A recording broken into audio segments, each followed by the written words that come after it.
युक्ति बहुत खुश थी लेकिन साहिल के बारे में सोचकर उसकी मुस्कान चली गई, क्योंकि इसका मतलब ये था कि अब वो साहिल से दूर हो जाएगी। बिहान ने युक्ति की बदलते हुए भाव देख और साहिल को देखते हुए कहा, साहिल भी मुंबई शिफ्ट हो रहा है। उसकी काबिलियत देख उसे कॉर्पोरेट ऑफिस बुला लिया है। विहान ने ये तो कह दिया लेकिन दिक्कत ये थी कि मुंबई ऑफिस में हर कोई उससे अच्छे से जानता था। वो हर महीने एक हफ्ते के लिए आता था। अब ये झूठ ज्यादा दिन नहीं चलने वाला था। बहुत जल्द साहिल तापस को सच बताना होगा। तो इस स्टोर का मैनेजर कौन बनेगा? स्वाति ने पूछा। मानेक की ओर देखते हुए बिहान ने कहा, मानेक चतुर्वेदी। फिर सबने हूटिंग शुरू कर दी और मानेक को विश करने लगे। अपने गला साफ करते हुए शुक्ला ने कहा, वैसे मेरे पास भी एक खुशखबरी है। वो क्या है सर? वैशाली उत्सुकता से पूछा। इस साहिल के साथ मुंबई जाने को मिलेगा। बट अनफॉर्चुनेटली उसका विश पूरा नहीं हुआ। युक्ति को स्पेशल थैंक्स कहने आज हमारे स्टोर पर अमृत दीवान आए हुए हैं, शुक्ला ने कहा और सभी एक साथ तालियां बजाने लगे। पर तापस और विहान दोनों के चेहरे का रंग उड़ गया, क्योंकि अमृत नहीं जानता था कि तापस यहाँ किसी और नाम से काम कर रहा है। ना अमृत ये जानता था कि तापस युक्ति को चाहने लगा है, और लास्टली ना वो ये जानता था कि युक्ति को तापस के बारे में कुछ नहीं पता। तापस की शक्ल देख विहान ने टेंशन में आ गया। एक आईब्रो ऊपर करते हुए तापस ने विहान से पूछा, ये क्या हो रहा है? इशारे में विहान ने कहा, मुझे नहीं पता। युक्ति ने दोनों को इशारों में बात करते देख पूछ लिया, क्या बात कर रहे हो दोनों? जोर से बोलो। काशी वही खड़ी तापस को देखते हुए बोली। अब तापस ने काशी को देखा और अपनी आंखें बंद कर प्रे किया कि कुछ भी गड़बड़ ना हो। लेकिन सच को सामने आने से कौन रोक सकता था? बस वक्त का इंतजार था। तभी स्टोर का दरवाजा खुला और दो लोग अंदर आए। अमृत दीवान स्टोर के अंदर दाखिल हुआ। साथ में थी एक लंबी स्लिम और बेहद खूबसूरत लड़की अमृत के साथ चलते हुए अंदर आई। जब उसकी नज़र तापस पर पड़ी उसकी स्माइल और बड़ी हो गई। फक माई लाइफ, तापस ने आंखें बंद कर धीरे से कहा। और नलिनी उसकी ओर भागते हुए बोली, बेबी आई मिस्ड यू। तापस के बगल में काशी खड़ी थी। जब तापस ने नलिनी को अपनी ओर आते देखा, काशी का हाथ पकड़ अपने सामने खींच लिया। नलिनी जाकर काशी से टकराई और काशी ने नलिनी को कस कर गले लगाया। I missed you too baby, Kashi ने कहा। नलिनी अभी भी शौक में थी कि क्या हुआ, लेकिन काशी ने बात को संभाल लिया। अमृत से मिलने अमृत के पास गई। हेलो भाई कहकर अमृत के गले लग गई। अमृत वही खड़ा तापस को गौर से नोटिस करने लगा। तापस का अचानक नलिनी को अपने से दूर करना अमृत को समझ नहीं आया, और नलिनी को भी नहीं समझा कि तापस ने ऐसा क्यों किया। अमृत की नज़र से बचते हुए तापस ने एक्सक्यूज मी कहा और बाथरूम चला गया। अमृत की नज़र अब युक्ति पर थी। कॉन्ग्रेचुलेट करते हुए अमृत ने कहा, ऐसे एम्प्लॉइज की हमें सख्त जरूरत है। आई एम श्योर तापस ने भी यही कहा होगा। तापस सर? युक्ति ने पूछा। हाँ, उसने ही तो तुम्हारा परफॉर्मेंस देख तुम्हारा नाम रेकमेंड किया प्रमोशन के लिए। अमृत ने हैरान होते हुए कहा कि कैसे ये बात युक्ति को नहीं मालूम। लेकिन तापस सर ने कब देखा? शुक्ला ने भौंने उचकाते हुए पूछा। अरे मैं ही दिखाया और किसने? विहान बीच में बोलते हुए बात संभाल ली। लेकिन ज्यादा देर तक नहीं। जैसे ही तापस वॉशरूम से बाहर आया, अमृत उसे देखते हुए बोला, लो आ गया तापस। उसी से पूछ लेते हैं। तापस के पैर वही जैम गए। अमृत और नलिनी उसे देख स्माइल कर रहे थे। विहान और काशी उसे सॉरी कह रहे थे और बाकी के लोग कंफ्यूज होकर साहिल को देख रहे थे। हंसते हुए शुक्ला ने कहा, अरे ये तो हमारा एम्प्लॉय है साहिल। अमृत को गुस्सा आ गया और शुक्ला की ओर देखते हुए बोला, क्या मुझे पता नहीं है कि मेरा भाई कौन है? या आपको कोई गलतफहमी हुई है? अमृत की बात सुनते ही सभी शांत हो गए। तापस जान गया कि अब कुछ नहीं हो सकता। सच सामने आ ही गया है। धीरे कदमों में वो सामने आकर खड़ा हो गया। ये काफी नहीं था कि नलिनी ने तापस की बाह पकड़ी और बोली, यही तो है तापस दीवान, माय बॉयफ्रेंड। नलिनी की बात सुन सभी हैरान रह गए। युक्ति के पैरों तले जमीन खिसक गई। व्हाट? युक्ति ने पूछा।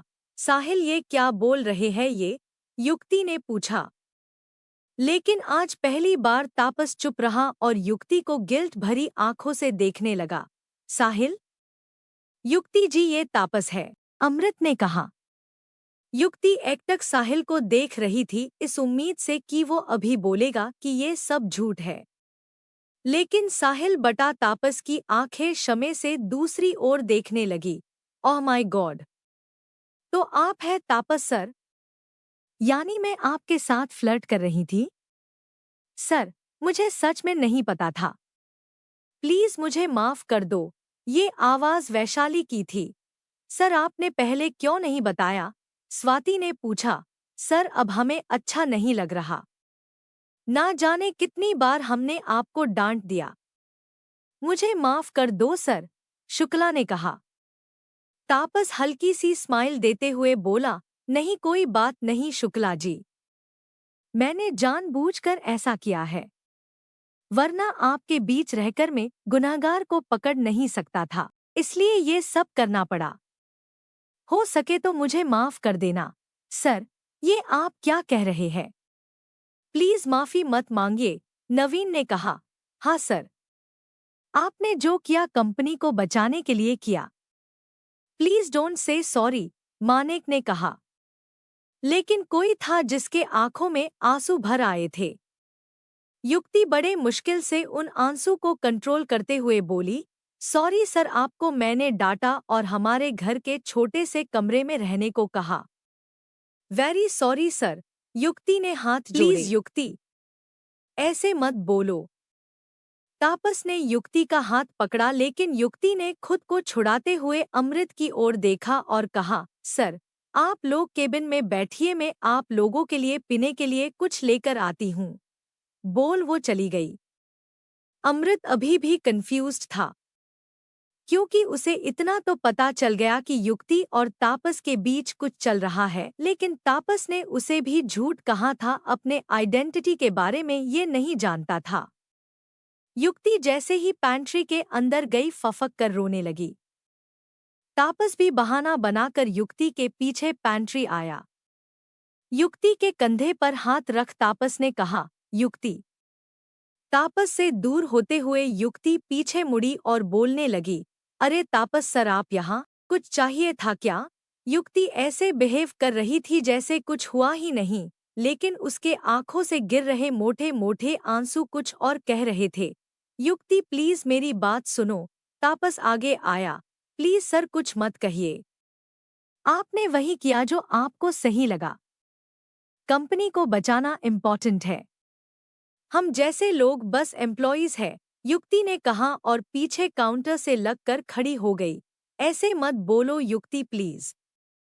मेरी फीलिंग्स तुम्हारे लिए सच्ची है। तापस उसके पास आते हुए बोला, प्लीज सर वही रुक जाइए, आगे मत बढ़िए। आप मेरे एम्प्लॉयर हैं इसलिए रिक्वेस्ट कर रही हूँ, युक्ति ने कहा और अपनी आंखें पोंछ ली। क्या हम शाम को कहीं मिल सकते हैं प्लीज? तापस की आवाज भी लड़खड़ाने लगी थी। नहीं सर, शाम को आप अपने फैमिली के साथ टाइम स्पेंड कीजिए। मुझे बाबा को लेकर डॉक्टर के पास भी जाना है। और डोंट वरी मैं किसी से कुछ नहीं कहूंगी। आपका झूठ आपके साथ विजयपुर लौटेगा, किसी को कुछ नहीं पता चलेगा। रही बात मेरी तो कल सुबह तक आपको मेरा रेजिग्नेशन मिल जाएगा, कहकर युक्ति चाय बनाने लगी। युक्ति ऐसे मत करो प्लीज, एक बार मिल लो मुझसे प्लीज। आज नहीं तो कल मिल लो, और रिसिग्नेशन तो तुम्हारा एक्सेप्ट नहीं करूंगा। तुम्हें मुंबई आकर वहां काम करना ही होगा। तापस ने कहा, सॉरी सर, मुझे नहीं लगता मैं मुंबई आ सकती हूँ। बाबा का ख्याल रखना है और खुशी पढ़ाई में बिजी है। तो प्लीज मुझे अकेला छोड़ दीजिए। मैं यहाँ से चुपचाप चली जाऊंगी, युक्ति ने विनती की। नो, मैं तुम्हें कहीं नहीं जाने दूंगा। तुम मुंबई आ रही हो और वहां मेरे साथ काम करोगी। That's final. गुस्सा तुम्हें मेरे ऊपर है तो मुझे दिखाओ अपनी करियर क्यों बर्बाद कर रही हो। कंपनी तुम्हें रहने के लिए घर और काम करने के लिए इतनी अच्छी ऑफिस ऑफर कर रही है तो मना क्यों कर रही हो। एंड माइंड इट, सिर्फ प्रमोशन का आइडिया मेरा था। अमृत ने तुम्हें मुंबई बुलाया है और नई पोस्ट दी है। वो तो जानता भी नहीं तुम कौन हो, क्या लगती ही मेरी। सो रिमेंबर युक्ति, you have earn this position, तुमने ये पोजीशन हासिल किया है। अगर तुम इसे ठुकराओगी देन सॉरी टू से यू आर बीइंग चाइल्डिश। गुस्से में बोल तापस वहां से चला गया। युक्ति उसे देखती रह गई। अपने आंसू पोंछकर चाय लिए केबिन के अंदर आई। सबको चाय देकर युक्ति जाने ही वाली थी कि नलिनी की आवाज उसके कानों में पड़ी। बेबी, सुना है पास में एक 5 स्टार होटल है जहां टेस्टी महाराष्ट्रियन फूड मिलता है। क्या हम वहां चले? It's a date. मना मत करना प्लीज। अगर इन सब से युक्ति का दिल टूटा नहीं था तो अब नलिनी की बात सुनकर डेफिनेटली टूट गया। एक नजर युक्ति ने पीछे मुड़कर देखा तो पाया नलिनी तापस के बिल्कुल करीब बैठ उसके गाल को छूते हुए बोल रही थी। वही तापस युक्ति को देख रहा था और अमृत दोनों को नोटिस कर समझ गया कि इन दोनों के बीच कुछ है। शुक्ला अपने काम में व्यस्त इन सब से अनजान था। युक्ति चुपचाप बाहर चली गई और पैंट्री में खड़ी हो आंसू बहाने लगी। युक्ति, किसी लड़की की आवाज आई। युक्ति ने जल्दी आंसू पोंछे और मुड़कर देखा। सामने काशी खड़ी थी। हाय, युक्ति ने कहा। सॉरी, वो भाई ने बोलते हुए कशी चुप हो गई। अरे हाँ, तापस तो आपका भाई है ना। मैं भी क्या क्या सोच रही थी। खुद पर हंसने लगी युक्ति। मैं जानती हूँ, लेकिन भाई काम से आए थे इसलिए बोल नहीं सकी। काशी ने स्माइल करते हुए कहा। कोई बात नहीं। युक्ति ने आंखों की कोनी से आंसू पोंछे। लेकिन युक्ति, तुम्हें मुंबई वाली जॉब नहीं छोड़नी चाहिए। पर्सनल लाइफ में भले ही प्रॉब्लम्स आ रही हो लेकिन प्रोफेशनली आगे बढ़ते रहना चाहिए। काशी ने कहा। मैं कुछ दिन सोचना चाहती हूँ, युक्ति ने कहा। स्माइल करते हुए मूड हल्का करने के लिए काशी ने कहा। वैसे भाई तो है ही डम्बो, उसे जाने दो। अगर आप मुंबई आई न तो मैं आपको मुंबई दिखाऊंगी। बहुत बार गई हूँ। आई एम श्योर आप भी गए होंगे लेकिन मुंबई की नाइट लाइफ में आपको दिखाऊंगी। गर्ल्स नाइट आउट करेंगे, बहुत मजा आएगा। काशी की बच्चों वाली बात सुन युक्ति मुस्कुराने लगी। काशी ने उसे गले लगाया और वहां खड़े तापस को थम्स अप दिया। मुस्कुराते हुए तापस भी केबिन के अंदर चला गया। चलो अभी के लिए चीजें ठीक है, तापस ने खुद से कहा। लेकिन सिर्फ अभी के लिए। उसके अंदर से आवाज आई। जैसे तापस ने सोचा था वैसे तो बिल्कुल नहीं हुआ। युक्ति ने उसे माफ नहीं किया। तापस ने कमरा खाली करने से पहले 6 महीने का किराया एक्स्ट्रा दिया लेकिन युक्ति ने साफ साफ मना कर दिया। पैसे देकर मुझे खरीदने की कोशिश मत करो। सिर्फ 1 महीने का किराया देकर यहाँ से चले जाओ, युक्ति ने कहा और स्टोर के लिए निकल गई। तापस जब आलोक और खुशी से बात करने गया तो वो भी बहुत नाराज थे। आलोक जी के पास बैठते हुए तापस ने कहा। प्लीज मेरी बात को एक बार समझिए। अगर कोई बिजनेस में 60 लाख की चोरी करे तब आप कैसे उसे हैंडल करेंगे? मैं यहाँ से काफी दूर रहता हूँ, मुझे तो स्टोर मैनेजर का नाम भी नहीं पता था। ऐसे में क्राइमिनल को पकड़ने का एक ही तरीका मुझे समझ आया, पर यहाँ आकर मैं युक्ति से मिलूंगा और उसे पसंद करूंगा। ये मैंने नहीं सोचा था। प्लीज हो सके तो मुझे माफ कर दीजिए। आलोक जी तापस को देख रहे थे लेकिन युक्ति के साथ पहले जो हुआ था उसे याद कर और दुखी हो गए। तभी खुशी ने कहा, आप युक्ति दीदी के पास्ट के बारे में जानते हैं ना? इसलिए युक्ति दीदी किसी पर भरोसा नहीं करती। बड़े मुश्किल से आप पर भरोसा किया और आगे बढ़ने की कोशिश की, लेकिन आपने उससे झूठ कहा। मैं जानता हूँ, समझ सकता हूँ, लेकिन मेरी बात मानिए, मैंने ये सब युक्ति को धोखा देने के लिए नहीं किया था। मैं युक्ति को बहुत पसंद करता हूँ और लाइफ में उसका चाहता हूँ। तापस ने दोनों से कहा, तो फिर ये तो गड़बड़ हो गई। कहते हुए खुशी सोफे पर बैठ गई। गड़बड़ क्यों? तापस ने पूछा। युक्ति किसी को भी जल्दी माफ नहीं करती। बहुत पापड़ बेलने पड़ेंगे तुम्हें बेटा, आलोक जी ने कहा। हाँ, वैसे दीदी मुंबई जा रही है तो कैसे मनाओगे उससे? खुशी ने पूछा। तो फिर मैं भी मुंबई चला जाऊंगा, पर मना कर अपना बना लूंगा, तापस ने स्माइल करते हुए कहा। फिर आलोक जी को देखते हुए तापस ने कहा, लेकिन उससे पहले मुझे आपका आशीर्वाद चाहिए।